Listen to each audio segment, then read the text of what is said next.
భూపేంద్రత్వం ప్రాప్త ముర్వ్యాం తతకిం. ఉర్వ్యాం అంటే ఉర్వి, భూమి. భూమి మీద భూపేంద్రత్వం, గొప్ప రాజు, అఖండ భూమండలానికి చక్రవర్తి. అయితే ఏమిటన్నారు? ఎంతకాలం ఉంటావు? ఎంతమంది వచ్చి వెళ్ళిపోయారు? అలాగా కారే రాజులు రాజ్యములు గెలువరే, గర్వోన్నతిం పొందరే, వారేరీ సిరి మూట కట్టుకొని పోవంజాలిరే, భూమిపై పేరైనన్ గలదే శిభి ప్రముఖులన్ ప్రీతిన్ యజక్కాములై ఈరే కోర్కెలు అరలంతల పరే కాలమున్ భార్గవా. అఖండ భూమండలానికి చక్రవర్తులం అన్నవాళ్లే భూమిలోకి వెళ్ళిపోయారు. ఆత్మ గురించి తెలియకుండా నువ్వు ఎంత చక్రవర్తివైనా ఆ సింహాసనము మిగలదు, ఆ శరీరము మిగలదు.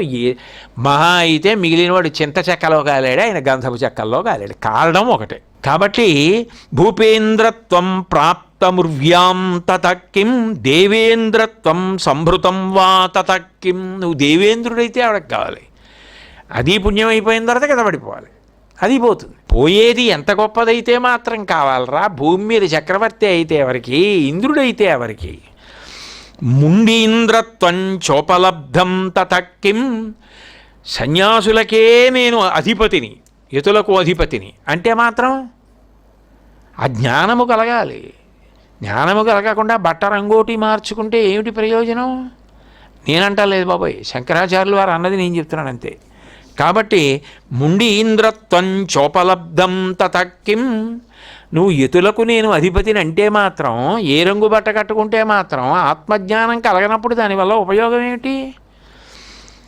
ఏన స్వాత్మానైవ సాక్షాత్కృతో భూత్. ఆత్మ ఒకటి ఉన్నది, అది చరమస్థితి. అది తెలుసుకోవాలి. అది తెలుసుకుని అది తానైపోవాలి. తెలుసుకొని పొందడానికి ఏమి ఉండదు, అది తానైపోవాలి. అప్పుడు అద్వైతం, రెండు కానిది ఒక్కటి. ఆ స్థితిని పొందలేకపోతే అబ్బాయి ఉపయోగం ఏముందయా? మిగిలినవి ఎన్ని పొందితే మాత్రం అవేవి ఉండేవి కావు. ఆత్మ నీకు అనుభవంలోకి వస్తే ఇక అదిగా ఉండిపోతావు. కాబట్టి అది ఉందని కనీసం తెలిస్తే ఎప్పుడో అప్పుడు ఏమో ఈశ్వరుడు అనుగ్రహిస్తాడు.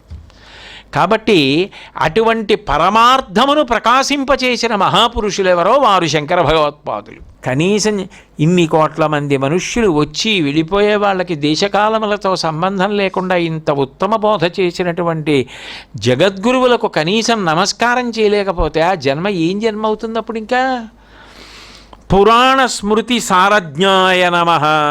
పురాణములు, స్మృతులు, వీటి యందు ఉన్నటువంటి సారమంతయు తెలిసున్నవారు. పురాణము, స్మృతి ఇవి రెండూ కూడా ధర్మమునకు ప్రమాణములు. ఈ రెండింటి గురించి మాట్లాడుతున్నారు. ఇవి రెండూ దేని కొరకు పనికొస్తాయి అంటే ధర్మాచరణమునందు బాగా పూనిక కలగడానికి పనికొస్తాయి. ఎందుకని? మీరు పురాణాల గురించి విన్నారనుకోండి, వేదంలో ఏం చెప్పారో దాన్ని భూతద్దంలో చూపిస్తుంది పురాణం.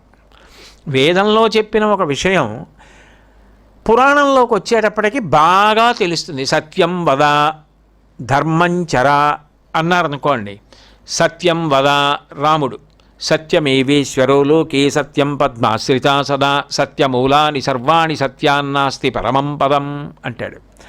సత్యమే గొప్పది, సత్యమే లక్ష్మి అంటాడు.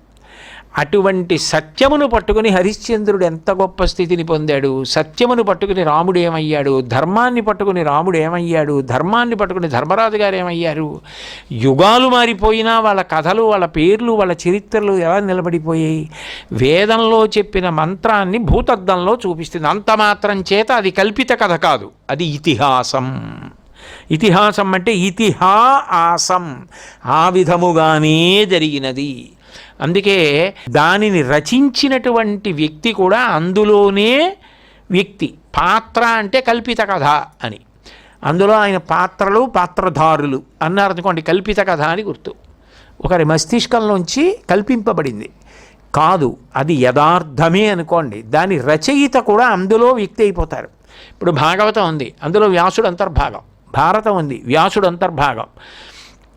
రామాయణం ఉంది, వాల్మీకి దాంట్లో అంతర్భాగం. రచయిత కథ కన్నా వేరుగా ఉండడు, ఆయన కూడా అందులో అంతర్భాగం. అది అట్లే జరిగినది. అందులో ఒక అక్షరం కూడా కల్పింపబడి